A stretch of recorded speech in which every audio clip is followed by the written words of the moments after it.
ভালুকের শরীরে পচন ধরার ঘটনা সামনে আসার পর ময়মনসিংহের মিনি চিড়িয়াখানাটি সিলগালা করা হয়েছে।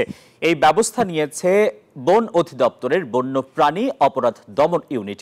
উদ্ধার করা হয়েছে প্রায় অর্ধশত দেশি বন্যপ্রাণী। মঙ্গলবার বিকেলে অবৈধ চিড়িয়াখানাটি পরিদর্শন করেন অধিদপ্তরের কর্মকর্তারা। সৈয়দ নোমানের তথ্য ছবিতে, ডেস্ক রিপোর্ট। ময়মনসিংহ নগরীর জয়নুল আবেদিন পার্কে 2013 সাল থেকে অবৈধভাবে পরিচালিত হয়ে আসছিল মিনি চিড়িয়াখানাটি। তত্ত্বাবধানে ছিলেন সিটি কর্পোরেশনের সাবেক প্যানেল মেয়র মাহবুবুর রহমান দুলাল। বর্তমানে তিনি কারাগারে আছেন।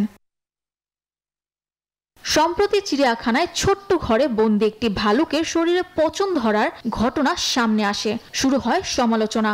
জানতে পেরে মঙ্গলবার সেখানে পরিদর্শনে যান বন অধিদপ্তরের বন্যপ্রাণী অপরাধ দমন ইউনিটের কর্মকর্তারা। অবস্থা দেখে ক্ষোভ ঝাড়েন তারা। চিড়িয়াখানাটি সিলগালা করে বন্ধ করে দেওয়া হয়েছে। উদ্ধার করা হয়েছে 48টি দেশি প্রাণী। আইন ব্যবস্থা নেওয়ার কথাও জানান কর্মকর্তারা। যদি যে ক্রাইটেরিয়া আছে আপনার বিদেশি পাখি ও লালন পালনের ক্ষেত্রে অথবা অন্য কোনো বন্যপ্রাণী অন্য কোনো বিদেশি প্রাণী বান্ডেল থাকলে প্রতি সেনমানিতে টাকা বাঁচবে। বিকাশ সেনমানি বান্ডেল কিনে জিতুন প্রতি লেনদেনে। সেক্ষেত্রেও আমাদের ক্রাইটেরিয়া ফুলফিল করে যদি তারা আবেদন করেন তাহলে সেক্ষেত্রে লাইসেন্স দেওয়া হবে।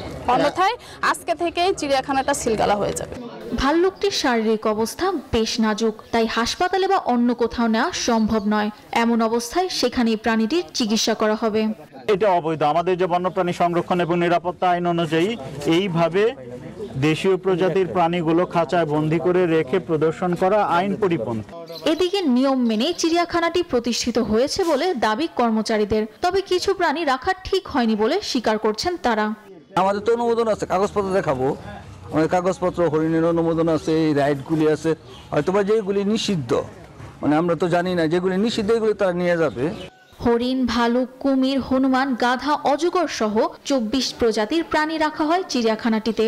একটি মেছো বাঘের মৃত্যুর পর সেখানে ছিল 23 প্রজাতির 114টি প্রাণী। 30 টাকায় টিকিট কেটে চিড়িয়াখানাটিতে প্রবেশ করা যেত। Desk report, news 24।